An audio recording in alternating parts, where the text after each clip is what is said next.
The crack of my father's palm against my cheek echoed through the Ritz-Carlton ballroom sharper than any gunfire I'd heard in the field. My wine glass shattered at Chloe's feet, staining her pristine bridal train crimson. Gerald Vance didn't stop. He dragged me onto the stage like a common criminal barking to 200 elite guests that I was a parasite trying to embezzle the family fortune. My mother simply adjusted her pearls, looking away as if I were a ghost. Then came Chloe, sobbing into the microphone about my threats over her inheritance. I stood there, a lieutenant colonel in the U.S. Air Force, being publicly dismantled by the people who shared my DNA. They demanded a public apology or my signature to save the family honor. I said nothing, letting their contempt cut into me like a blade. They thought they were breaking me. They didn't realize I'd been planning this exact moment for 3 weeks. The betrayal didn't start with a slap in a ballroom. It began 6 months ago, buried under a mountain of digital spreadsheets and encrypted ledgers. As a lieutenant colonel specializing in defense financial oversight, my life is governed by the precision of numbers. Numbers don't lie, they don't have egos, and they don't harbor hidden agendas. Or so I thought until I initiated a routine audit into a series of logistics subcontracts linked to my father's firm, Vance Defense Solutions. It started as a flicker of $50,000 discrepancy in a fuel transport contract. Then I found another.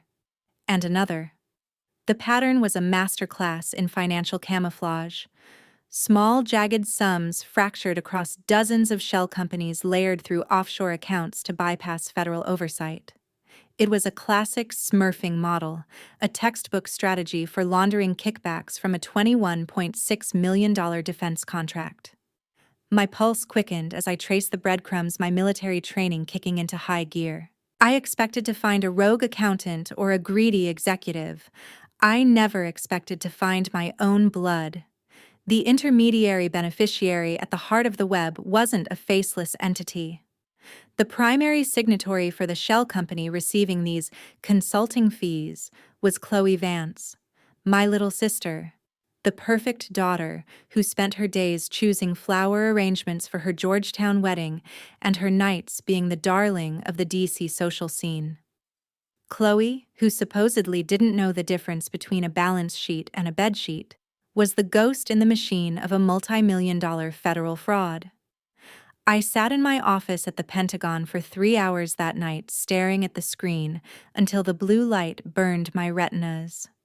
I didn't report it to my superiors immediately, not because I was complicit, but because I was in denial. I went to see my father privately at the family estate in Virginia, clutching a tablet loaded with the evidence. I thought I was protecting them. I thought I was giving him a chance to fix a mistake before the hammer of the JAG Corps came down on our house. I found him in his mahogany-paneled study, a glass of 20-year-old scotch in his hand. When I laid the documents on his desk, I expected shock, perhaps even fear. Instead, Gerald Vance didn't even blink. He leaned back in his leather chair and looked at me with a chilling paternal condescension. "Naomi," he sighed as if I were a child complaining about a scraped knee. "You've always been so rigid. That's why the Air Force suits you. But you clearly don't understand how this city actually functions. The real world involves federal prison for contract fraud." "Dad," I countered, my voice tight, "Chloe's name is all over these transactions. They are using her as a shield. Do you have any idea what this will do to her? To your reputation?" He stood up, his stature imposing, the same man who had taught me to stand tall and never accept defeat. But the man in front of me was a stranger. "You should stick to your little war games and leave the big business to the people who built this legacy. Chloe is doing what is necessary for the family. You, on the other hand, are becoming an inconvenience." That was the moment the floor fell out from under me.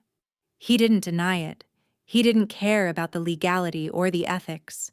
He only cared that I, the useful daughter with the rank and the security clearance, was finally asking questions he didn't want to answer. He looked at me not as his firstborn, but as a faulty piece of equipment that needed to be recalibrated or discarded. For 34 years, I believed I was the pride of the Vance family because of my service. In that study, surrounded by the smell of expensive tobacco and old money, I realized the bitter truth: I wasn't a hero to them. I was a contingency plan. I was the bridge they intended to walk across and then burn once they reached the other side. They didn't see my uniform as a symbol of honor. They saw it as a tactical advantage to be exploited. "Go back to your base, Naomi," he said, his voice dropping to a low, icy thrum. "Focus on your career. Let us handle the wedding, and don't ever bring this up again. If you force my hand, you'll find that blood isn't nearly as thick as you think." I walked out into the cold Virginia night, the realization settling into my bones like frost. I wasn't an insider. I was a liability. And in my father's world, liabilities are liquidated. 3 weeks before the Ritz-Carlton turned into a battlefield, I was summoned to the family estate. In the military, we call this a closed-door briefing. But as I stepped into the formal dining room, I realized this wasn't a meeting. It was an ambush. The air was thick with the scent of lilies and expensive floor wax, a sterile environment prepared for a surgical extraction of my autonomy.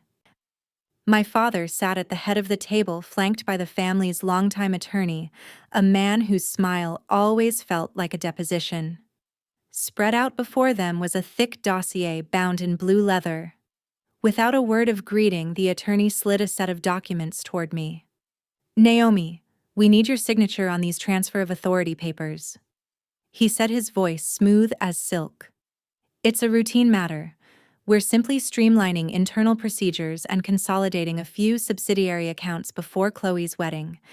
It makes the transition of her dowry and the company's restructuring much cleaner for the auditors." I didn't reach for the pen. Instead, I opened the dossier. My eyes immediately locked onto the fine print, specific clauses regarding the $21.6 million defense contract I had been investigating. These weren't routine papers. They were indemnity waivers and retroactive authorizations. By signing, I would be taking official responsibility for the very transactions I knew were fraudulent. I would be providing the military cover they needed, putting my rank and my clean record on the line to shield Chloe's paper trail. I need to see the full audit trail for these accounts before I sign anything. I said, my voice steady, the tone I used when questioning a contractor about a budget overrun. The attorney's smile vanished. The mask of professional courtesy slipped, revealing a cold, predatory gaze. "Let's not make this more complicated than it needs to be, Naomi. You're a member of this family, not a federal investigator today. Your father is asking for your cooperation." Chloe, sitting across from me, sighed audibly. She was draped in a designer silk robe, looking every bit the stressed bride-to-be. "God, Naomi, why do you have to be like this? It's just a signature. You've always had to be the difficult one, the one who thinks she's better than us because of that uniform." She looked at me, not with sisterly affection, but with a sharp, calculated resentment, as if I were a stain on her perfect wedding carpet. Then my mother spoke. She didn't look up from her tea, but her words were poisoned needles. "It's your jealousy, isn't it? It always has been. You can't stand that Chloe is finding happiness, so you try to sabotage the family that provides for her. It's pathetic, Naomi. Truly." The gaslighting was so methodical, it was almost impressive. They weren't defending the fraud. They were attacking my character to justify it. They wanted me to feel like a traitor for having integrity. My father finally leaned forward. He didn't raise his voice. He never did when he was truly dangerous. He just looked at me with eyes that held no warmth, no memory of the girl he used to carry on his shoulders. "You're going to sign those papers, Naomi," he whispered, the threat vibrating in the small space between us. "You will sign them because you owe this family everything. Or you can choose to be a stranger. You can choose to have no name, no support, and no home to return to. You'll sign, or you'll have nothing left." I stood up, leaving the pen untouched on the table. The silence in the room was deafening. I looked at the three of them, the tycoon, the socialite and the bride, and realized I was looking at a cartel, not a family. I wasn't their daughter or their sister. I was a legal firewall they were trying to install. "I think I've heard enough," I said quietly. I walked out of that house with my heart turned to stone. They thought they had given me an ultimatum. What they didn't realize was that they had given me a target. I was no longer a daughter trying to save her family.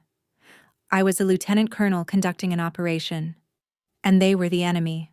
The days following my departure from the family estate were a masterclass in psychological warfare. In the military, we call it information operations, the systematic dismantling of an enemy's credibility before the kinetic strike begins. I expected anger.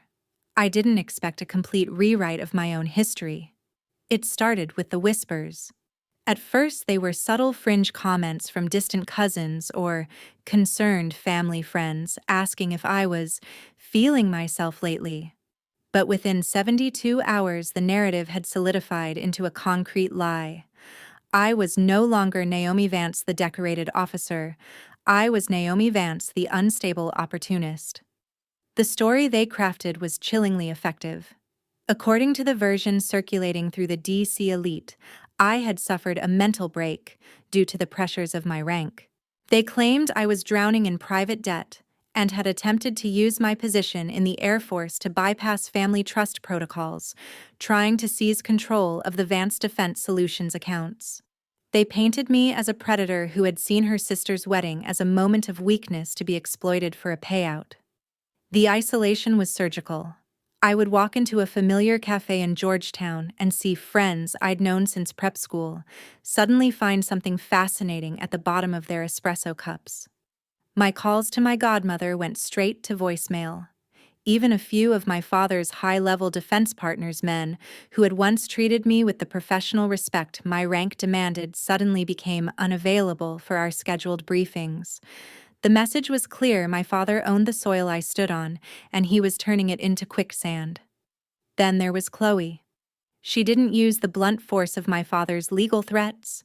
She used the velvet glove of social media. She began posting cryptic, heart-wrenching updates, photos of us as children with captions about grieving for a sister who is still alive, and the pain of being betrayed by the one person you trusted most. She played the victim with the precision of an Oscar-winning actress, garnering thousands of likes and supportive comments from people calling me a monster. Every post was a fresh coat of paint on the portrait of my supposed villainy. I realized then that this wasn't just about the $21.6 million. That was the prize, but my reputation was the casualty they deemed necessary to secure it. They didn't just want my signature.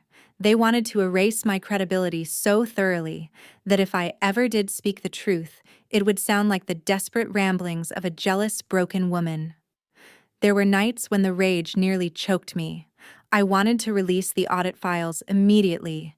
I wanted to scream the truth from the rooftops of the Pentagon, but my training held me back. In combat, if you fire too early, you give away your position. If I reacted now, I would be the angry, unstable sister they were telling everyone I was. I would be validating their lie with my own desperation. So I stayed silent. I let them write their fiction. I let the world believe I was the villain of the Vance family saga. I watched as they built a pedestal for Chloe and a gallows for me, all while I sat in my darkened apartment with Ethan Caldwell and Ryan Porter, meticulously documenting every lie they told. They thought they were burying me. They didn't realize I was a seed, and I was just waiting for the right season to bloom. The air in Ethan Caldwell's law office was heavy with the scent of old paper and high-stakes litigation. Outside the Washington Monument stood like a silent sentry, but inside the maps spread across the table were far more treacherous. Ethan, a man who had spent 20 years dismantling federal fraud cases, tapped a gold pen against the signature line of the documents my father had tried to force upon me. "Naomi, if you put ink to this paper, you aren't just helping the family," Ethan said, his voice dropping to a gravelly whisper. "You are becoming their human shield." Clause 18.2 is a retroactive indemnity hook. It essentially states that every financial decision made by Vance Defense Solutions over the last 18 months was authorized by you in your capacity as an Air Force liaison. They aren't asking for your blessing. They are asking for your fall. Beside him, Ryan Porter, the audit liaison who had been my shadow for the last 2 weeks, adjusted his glasses. He looked exhausted, his eyes bloodshot from staring at digital ledgers. He slid a calendar across the desk, a red circle drawn around the date of Chloe's wedding. "The timing isn't a coincidence, Colonel," Ryan added. "The final disbursement for the $21.6 million contract is scheduled for the Monday following the ceremony. But there's a federal hold on the funds. To release that money, the Pentagon needs a clean certification from the compliance officer, that's you. If you sign at the wedding, the money flows. If you don't, the whole house of cards collapses and the Department of Justice moves in." The clarity of the trap was breathtaking. My father had designed the perfect pincer movement. By choosing the wedding as the venue, he wasn't just using sentimental leverage, he was creating a public hostage situation. If I signed, the $21.6 million would be legalized under my name, making me the primary target if the fraud was ever prosecuted. If I refused in front of their elite guests, I would be the jealous, unstable sister who destroyed the most important day of Chloe's life. "They won't just pressure you, Naomi," Ethan warned, looking me dead in the eye. "If you walk into that ballroom and say no, they will incinerate your career. Your father has already laid the groundwork. He'll call the inspector general. He'll claim you tried to extort him for the signature. They are prepared to destroy the lieutenant colonel to save the CEO." I stared out the window at the city I had sworn to serve. I could walk away. I could resign my commission, change my name, and disappear into a private sector job where numbers didn't have teeth. I could avoid the humiliation, the public degradation, and the inevitable explosion. But walking away meant letting them win. It meant letting a $21.6 million theft from the American taxpayer go unpunished. It meant letting Chloe and my father believe that integrity had a price tag. In the military, we are taught that a tactical retreat is sometimes necessary, but this wasn't a skirmish. It was a coup. "I'm not walking away," I said, my voice sounding colder than I felt. Ryan looked up, startled. "You're going to sign?" "No," I replied, a slow, predatory smile touching my lips for the first time in weeks. "I'm going to the wedding. I'm going to let them set the stage. I'm going to let them think they have me cornered in front of every powerful person in D.C. I looked at the documents, the very weapons they intended to use to bury me. If they want a public execution, I'll give them one. But they've forgotten one thing about being a military auditor. I never go into a meeting without a backup plan. And I never ever enter a kill zone without knowing where the exits are." I chose to step into the trap.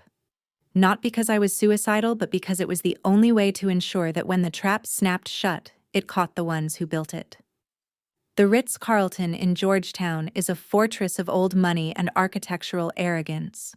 As I stepped through the heavy brass doors of the grand ballroom, the sheer opulence of the Vance Whitaker wedding hit me like a physical weight. Massive crystal chandeliers cast a fractured, shimmering light over 200 of Washington's most influential figures, senators, defense contractors, and socialites, all draped in silk and tuxedos.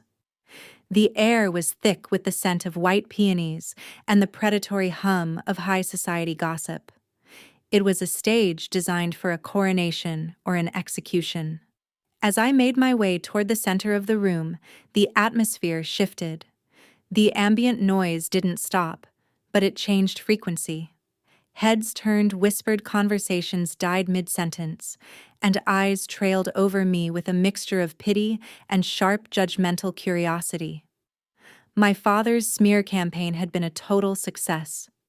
To these people, I wasn't a lieutenant colonel with 15 years of honorable service.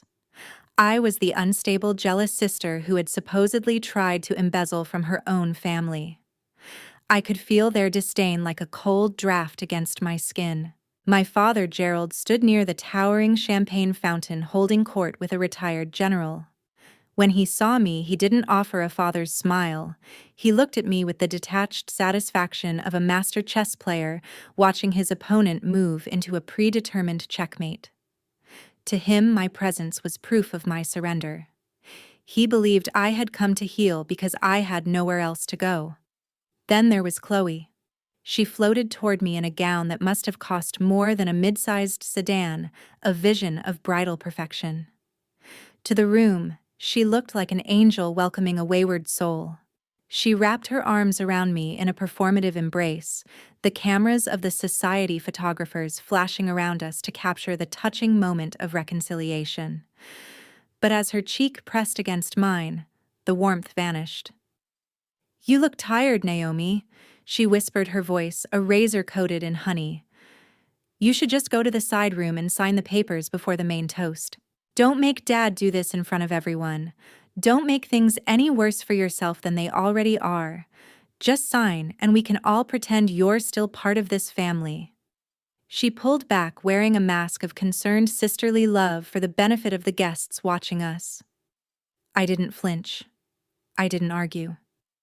For the first time in my life, I looked at my sister and felt absolutely nothing. No anger, no grief, just the cold clarity of a mission objective. "Enjoy your night, Chloe." I said, my voice a calm, flat line. "It's certainly going to be one for the history books." I saw a flicker of hesitation in her eyes, a momentary crack in her porcelain confidence. She couldn't read me. She was used to my frustration, my military rigidity, or my attempts to appeal to her conscience. She wasn't used to my silence. I moved away from her, taking a glass of sparkling water from a passing waiter. I found a spot near the perimeter of the room, positioned perfectly to see the stage and the main entrance. I checked my watch. The countdown had begun. They thought they had lured me into a cage, but they had actually invited the investigator into the crime scene. They were waiting for the moment to humiliate me into submission. They were waiting for the toast that would turn into a public shaming. And I was simply waiting for the clock to strike 8. The clock struck 8, and the festive orchestral music tapered off into a practiced silence. My father, Gerald Vance, stepped onto the mahogany stage, the spotlight catching the silver at his temples and the predatory gleam in his eyes. He didn't need a microphone. His voice had the practiced resonance of a man who bought and sold senators for breakfast. "Ladies and gentlemen, friends and distinguished colleagues." He began, his tone dripping with a manufactured, heavy-hearted gravitas. "A wedding is a time for unity. But unity cannot exist where there is betrayal. Before we celebrate my daughter Chloe's union, we must address a shadow that has loomed over this family for too long." He looked directly at me, positioned at the edge of the crowd. "Naomi, come up here." The command was absolute. A path cleared through the guests like the Red Sea parting, but there was no salvation at the end of it, only a guillotine. I walked up the stairs, my spine military straight, my face a mask of granite. As I reached the stage, my father gripped my upper arm with a strength that intended to bruise. "My eldest daughter has lost her way," Gerald announced to the 200 guests, his voice echoing off the gold-leafed ceiling. "Under the guise of her military rank, she has spent months attempting to extort this family, threatening her sister's inheritance, and attempting to sabotage the very contracts that keep our legacy alive. She has been unstable, cruel, and profoundly selfish." A collective gasp rippled through the ballroom. I saw the faces of men I had served with, women I had grown up with. Their expressions were a cocktail of shock and righteous indignation. They were drinking in the drama like the vintage champagne in their glasses. Chloe stepped forward, then her bridal veil trailing behind her like a shroud. She clutched a lace handkerchief, her eyes red-rimmed on cue. "Naomi, please." She sobbed, the microphone catching every hitch in her breath. "I've spent weeks crying myself to sleep. I just wanted my sister back. Why did you have to threaten me? Why did you try to take everything away just because you were jealous?" It was a masterful performance. The perfect daughter versus the corrupt officer. My father then signaled to his attorney, who stepped out from the wings holding the blue leather dossier, the same one from the trial 3 weeks ago. "You have one chance to make this right, Naomi," my father whispered, though his voice carried to the front rows. "Apologize to your sister, acknowledge your errors in judgment, and sign these restructuring documents to ensure this family's assets are protected from your future episodes. Do it now, or I will make sure the Air Force hears every detail of your attempted extortion." He shoved the pen toward me. The room was so silent I could hear the hum of the air conditioning. Every eye was a weight pressing me down, trying to force my knees to hit the floor. "I have nothing to apologize for," I said. My voice wasn't loud, but it was the only thing in that room that didn't sound like a lie. The air shifted. The crowd began to hiss low, ugly sounds of shame and disgrace. My mother stood in the front row, her face a cold mask of disappointment, nodding as if she were witnessing the final expiration of a diseased animal. My father leaned in close, his breath smelling of scotch and victory. "This is the end of the line, Naomi," he hissed. "Sign it, or you are dead to this family. You will have no name, no legacy, and no future. If you don't sign, you aren't my daughter anymore." I looked at him, and for a fleeting second I saw the man he truly was. Not a titan of industry, but a small, terrified fraud hiding behind a wall of stolen money. I didn't blink. I didn't move. I simply stared into the void where his soul should have been. Then came the blow. It wasn't the frantic, messy slap of an angry parent. It was a calculated, forceful strike delivered with the palm of his hand to maximize the sound and the impact. My head snapped to the side. The sting was immediate, a blooming heat that radiated across my jaw, but the physical pain was secondary to the intent behind it. He didn't hit me because he lost control. He hit me because he believed that in front of all these important people, the sheer weight of the humiliation would finally break my will. He thought that by treating me like a disobedient child in a room full of power players, I would crawl to the pen just to make the staring stop. I stood there for a long moment, my face turned away, the silence in the room now absolute and suffocating. The guests were frozen. The wedding photographer's camera hung limp. My father stood with his hand still slightly raised, his chest heaving, waiting for the tears, waiting for the collapse. Slowly, I turned my head back to face him. I tasted a copper tang of blood from where my tooth had nicked my inner lip. I didn't cry. I didn't even rub my cheek. I simply looked at the man who had just discarded 34 years of fatherhood for a fraudulent contract. "Is that all you've got, Gerald?" I asked quietly. I felt the phone in my pocket vibrate a single sharp pulse, the signal from Ethan. The 30-minute countdown was over. The trap hadn't broken me. It had just finished setting itself. I didn't run from the stage. I didn't cover my face in shame or let the hot sting on my cheek dictate my next move. In the Air Force, we are trained to maintain situational awareness under fire. A slap is just kinetic energy. A lie is just noise. But a contract is a paper trail, and I was the best tracker in the business. The silence in the Ritz-Carlton ballroom was absolute, a vacuum of shock that sucked the air out of the room. My father stood there, chest heaving slightly, his hand still hovering in the air, as if surprised by his own violence. He expected me to break. He expected a sobbing retreat that would validate his narrative of my instability. Instead, I reached down and picked up the blue leather dossier he had shoved at me.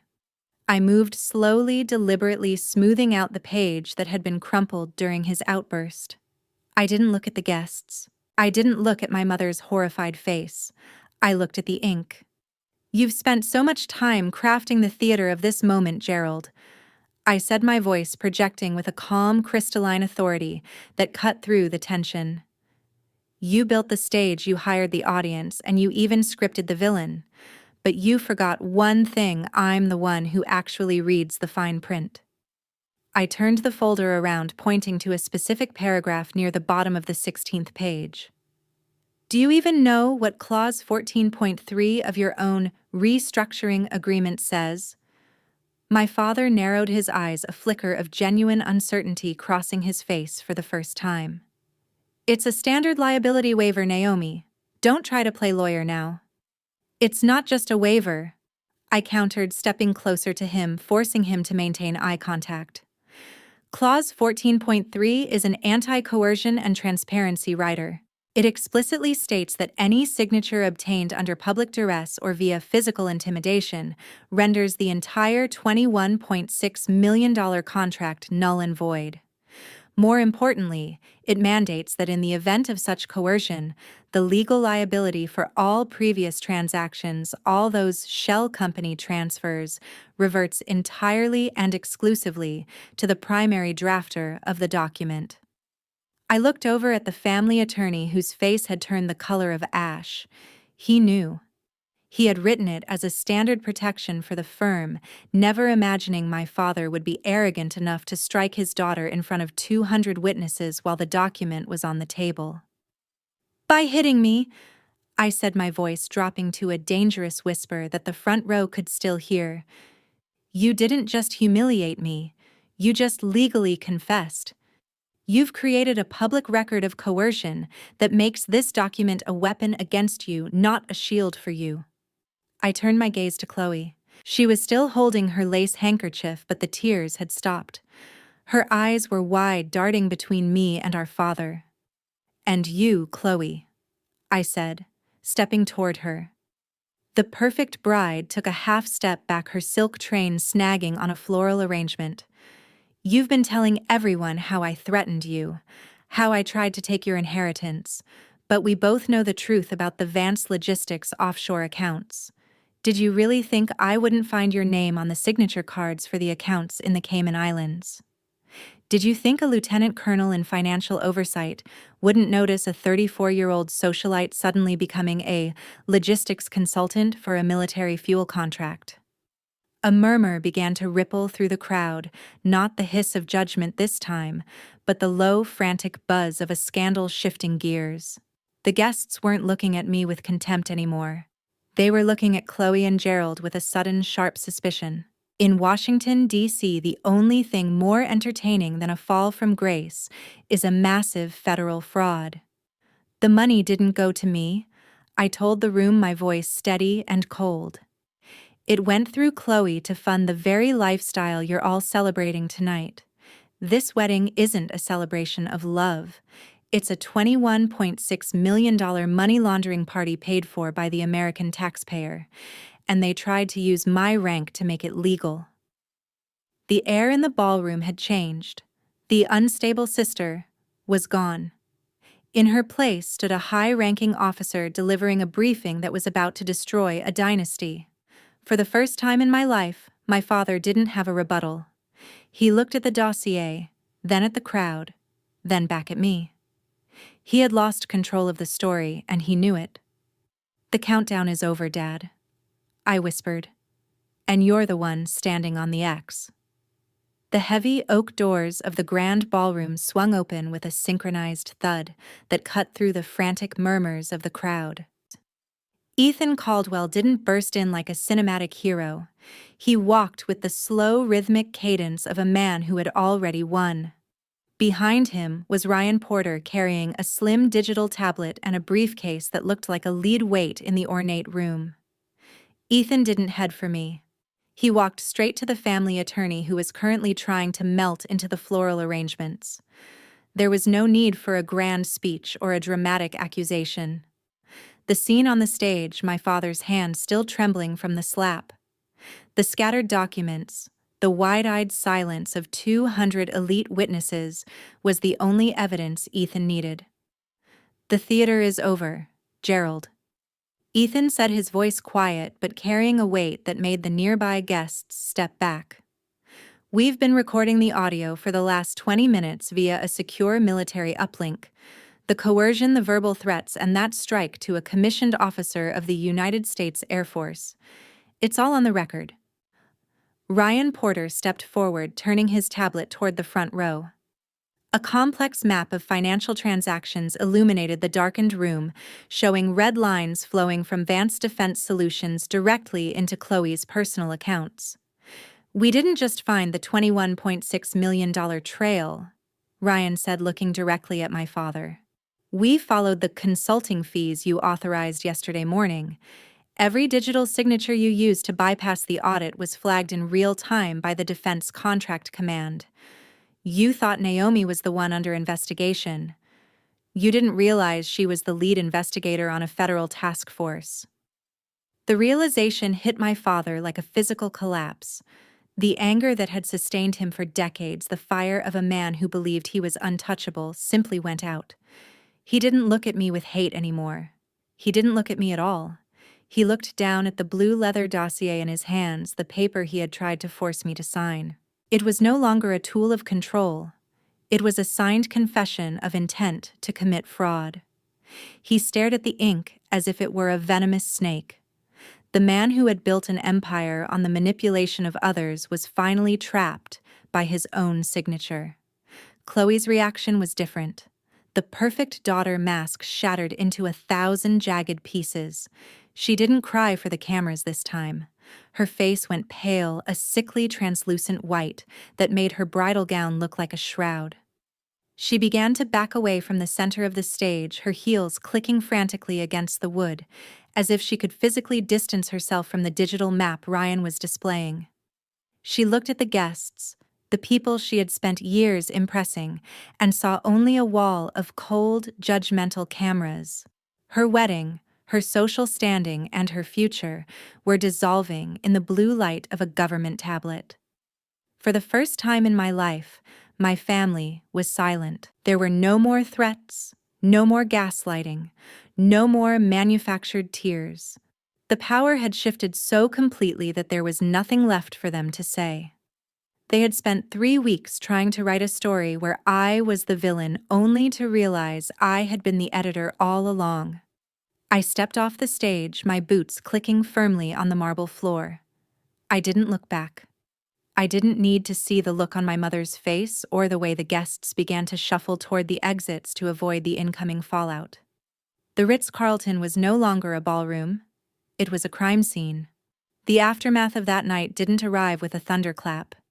It arrived with the slow, rhythmic ticking of a clock in an empty room. 2 months later, the Vance family name, once synonymous with Georgetown influence and defense contract dominance, had become a cautionary tale whispered in the corridors of power. Vance Defense Solutions was officially suspended from all federal bidding within 48 hours of the wedding. A joint task force involving the FBI and the Defense Criminal Investigative Service moved in, seizing ledgers that my father had spent decades keeping in the dark. The $21.6 million contract wasn't just canceled, it became the anchor that dragged his entire legacy to the bottom of the Potomac. My father didn't go out with a defiant roar. He retreated into a world of depositions and legal fees, his expensive scotch replaced by the bitter taste of public irrelevance. Chloe's fall was even more silent. The social circles she had spent her life cultivating closed ranks against her with a brutality only DC can manage.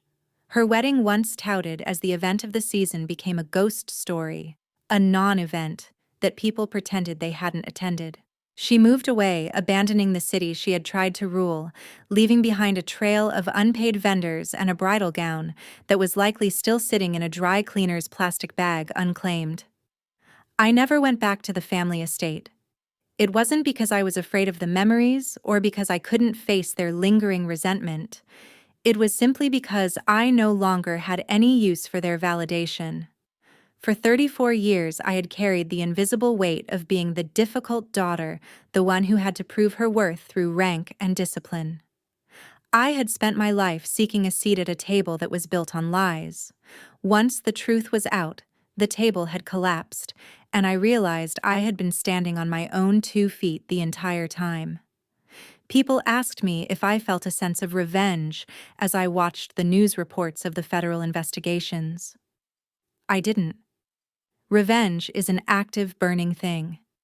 It requires you to stay tethered to the person you hate. What I felt was ending.